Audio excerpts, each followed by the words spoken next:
Welcome to the Market Mystics podcast. I'm Joshua. I'm Kim. Let's dive in. Hello. Welcome back, everybody. Kim, what's new with you today? I don't know, but I feel like you're using your radio voice today. Am I? I think you might be. I wasn't really trying to, but welcome to KJ 109, the Market Mystics. I don't know where 109 came from. I was just taking our initials and putting it together. KJMM. FM. It's funny. Okay, so today we want to talk about the idea of the environment you create and doing it intentionally, doing it not intentionally, do others pick up on it? And this sort of like came from this conversation. We've talked many times about how Kim and her husband Jason have a podcast studio in Kansas, where you can come in and rent space and record podcasts and do all sorts of different things. But they just recently moved to a new studio. This weekend was your move-in, correct? Mm-hmm. I'm glad I was out of town. You would have been helping too. I know it. But yeah, so you guys moved into a new space and you've been talking about like, okay, I had this intention in mind when I was picking furniture and colors and decor. And so if you just want to continue that a little bit and share. For sure. So number one, remember, rewind. We did Kim is Fun. I learned that I have a hobby and I love putting together a space. This is what I've learned about myself.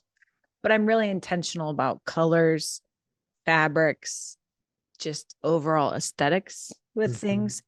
And especially for a space that I'm in, I want it to be, it's a funny thing because I have wondered, like, is this like kind of like feng shui? Because I don't know. Like, I don't actually know the principles of that. But it has to do with evoking certain emotions and feelings and vibes, essentially. Yeah. But that's kind of what I do in a space. And I had forgotten how intentional I need to be sometimes when there are more people who come into my space than just me and my family. Because I've gotten really good at kind of governing the atmosphere and having a certain vibe that I allow in the space around me. That's just kind of who I am. And so I kind of put that out there. So I tend to be really intentional about love and peace, or like calm. Like, you're not going to walk into my space and have super high energy from me unless something's really off. Yeah. But it's a very intentional thing. And it's fun. It's been really fun because I've had a few different people who come in and they'll sit on the sofa and they will talk to me and they're like, wow, it is just so calm. And I just feel so calm in here. I'm like, really? That's awesome. I'm really intentional about that. But what I've forgotten is how much governing that takes sometimes. When you have other people coming in constantly and people who carry their own energies, and most people do. And today I had this instance, somebody came in real hot, like they were just fired up about something and brought with them kind of an energy of chaos. And my whole being, I'm just getting real weird today. My whole being was just like, whoa, this is not what we do here. That was probably important. I know, but I was just reminded how intentional I need to be about setting that, because I set it for me to sit in it and people come in, but also for kind of what's this. I do know this sounds crazy, for what I allow in my space, you know, and that never did cross the threshold, but I try to be pretty intentional with it, but I am now being reminded that I need to be even more intentional. Yeah, not everybody subjects themselves to my vibe. Yeah. No, I mean, I get that, but also like I think what you said about governing your space is important because it's one thing to create an atmosphere or create a space and say, this is my intention for the space. But if you don't govern it, then you just allow whatever someone else is carrying to come into that space. And this is something I think is interesting. And it clicked in my mind while you were talking. Um, there's been this trend that I've seen on TikTok where people are getting rid of the like kind of white, very clean aesthetic, and that's fairly common in houses, and moving back into colors in rooms and decor um and I actually really like it because I always hated, I don't hate, but didn't love the just like Whitewashed everything everything. being white or cream or whatever. Like I didn't love that. Mhm. um and so it's been I like I you know TikTok knows I enjoy these videos, so it keeps feeding them to me. You um also like creating beautiful spaces. well, I like seeing beautiful spaces. That's fair. But it made me think, like, while you were talking about that, like I've seen some pictures of the studio. It's not just all whites. um and it made me wonder, if you totally whitewash a space, does it actually make it harder to govern because it's such a blank palette? Oh, that's a good thought. I don't know. I don't I know don't either. know. Or I don't know. I also wonder if you don't like put things there intentionally, whether it be like physical items or Hmm. colors or even vibes. I mean, like, is it just an open invitation for something else to fill Hmm. that space? You know what I mean? You want to know something that is, this is just real life, Kim. One of the biggest struggles in our house is if the table is clean, it's like open invitation for people to just pile stuff on it. Hmm. You know what I mean? But it's like if it's empty, then things will go there. Right. But in this conversation, I wonder something similar. Like Yeah. with your all white environment, is it just essentially so clean that now anything will stick? Yeah. I don't know. I don't actually have the answer. It just like it popped into my head because I feel like the videos that I watch, and I know some of it's the editing and some of it's the like how they're doing the video, but I'm like, the rooms after they have like color and different furniture and things in it, like it's got a different feel. Like it's almost doesn't even look like the same room. Yeah. And and I know that's the intention of the video, but also I'm like, but that's real. Like there's something walking into a home that is whitewashed versus a home that, has color and art and things. Like it has a different feel inside of it. And I That's don't know that either of them have to be bad. I'm just recognizing that there's a difference.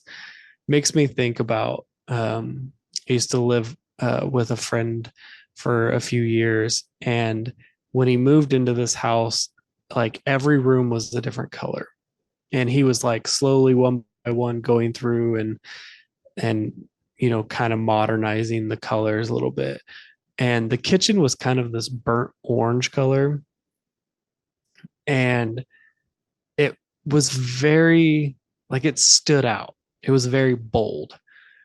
And one day we were talking about it, and he's like, I think this is the first room we're going to paint in this area. He's like, we're going to, like, I think he had done his bedroom and bathroom, and he was like, we're going to do the kitchen next.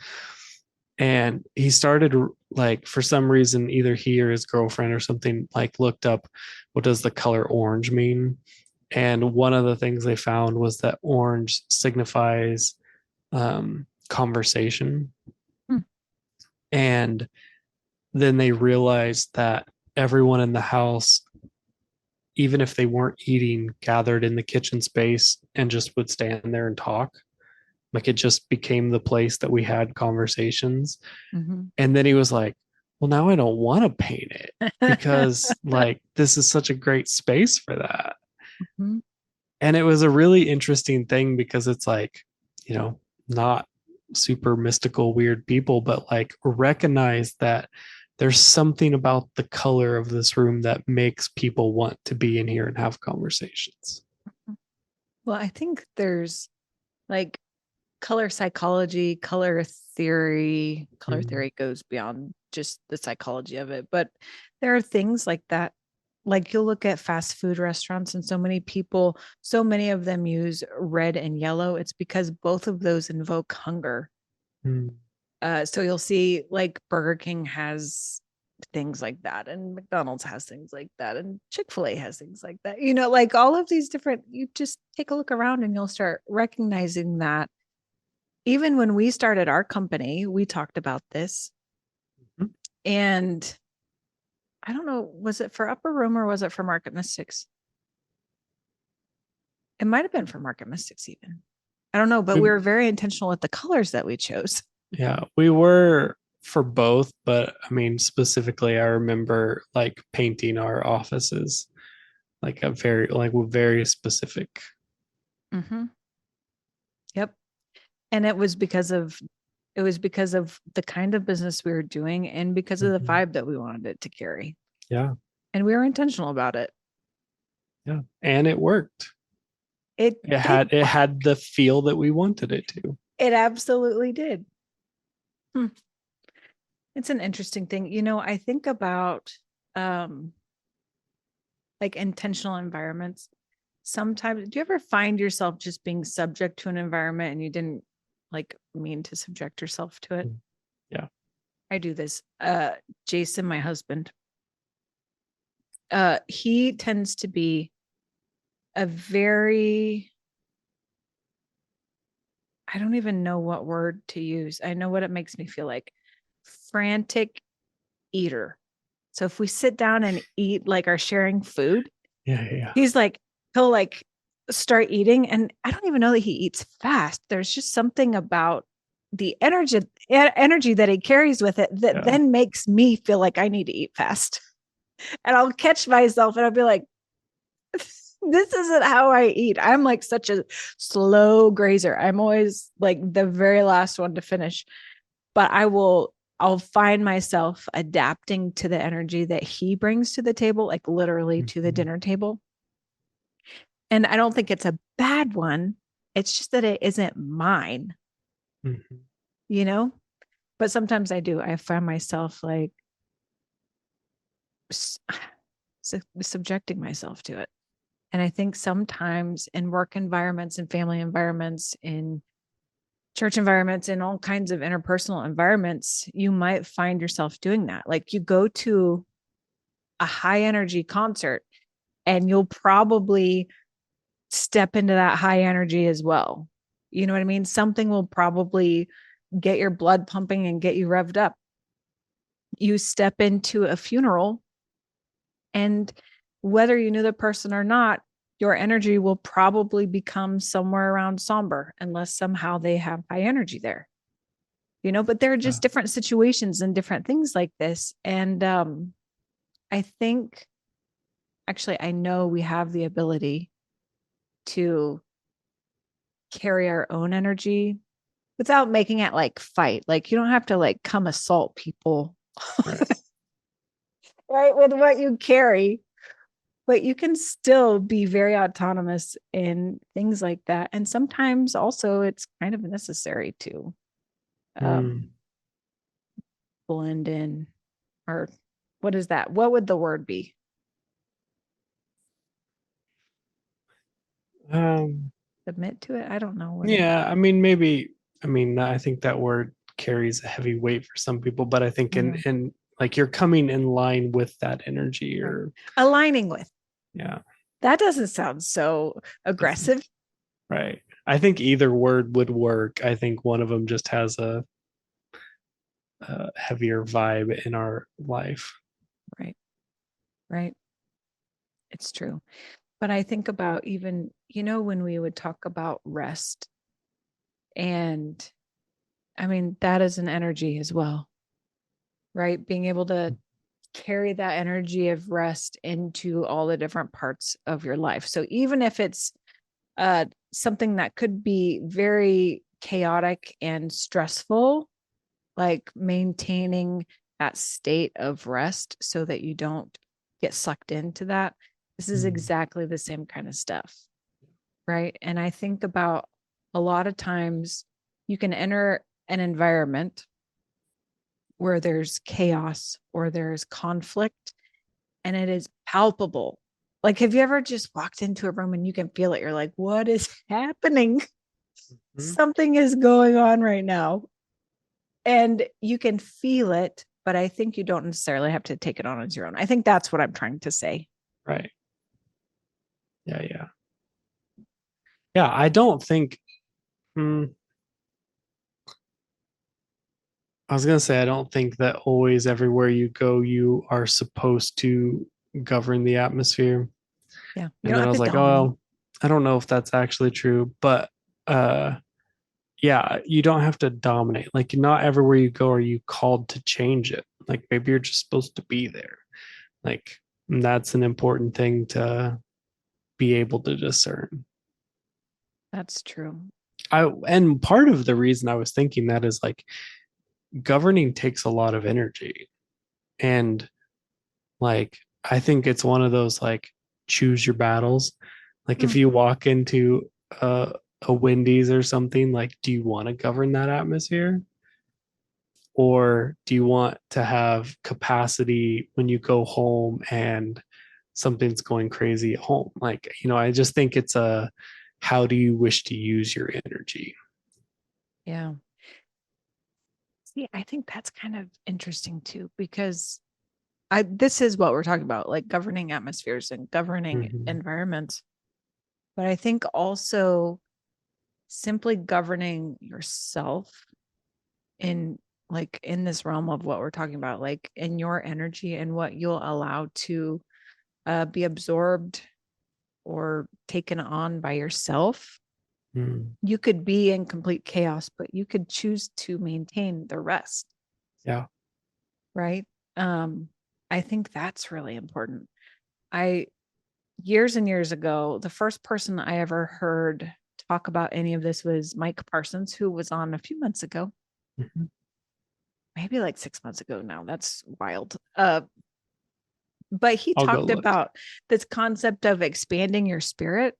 Mhm. And it's essentially like, I mean, it's similar to what people would call like an aura or whatever, at your bubble, right?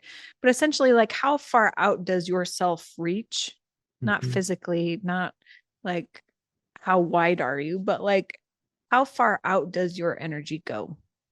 And the ability to take something like bring peace into chaos. And can you focus and can you expand that out so that and it's not in an accosting way, it's not to, again, dominate, it is to bring some order into something that may not be orderly at the time. Like maybe nobody is governing it, you know? Yeah. And I think there's something to be said about some of those things also. But I'd also give a word of caution to do it as you're led by the Lord. Um, because I also know that the spiritual realm is very real. And if you go into certain spaces that have pretty strong governments spiritually, uh, they're not always fond of like a takeover. Yeah. Well, I know people don't love the term politics, but the spirit realm has an order, has a structure, and sort of has some politics. It's true. I've never thought of it that way, but I think that's true.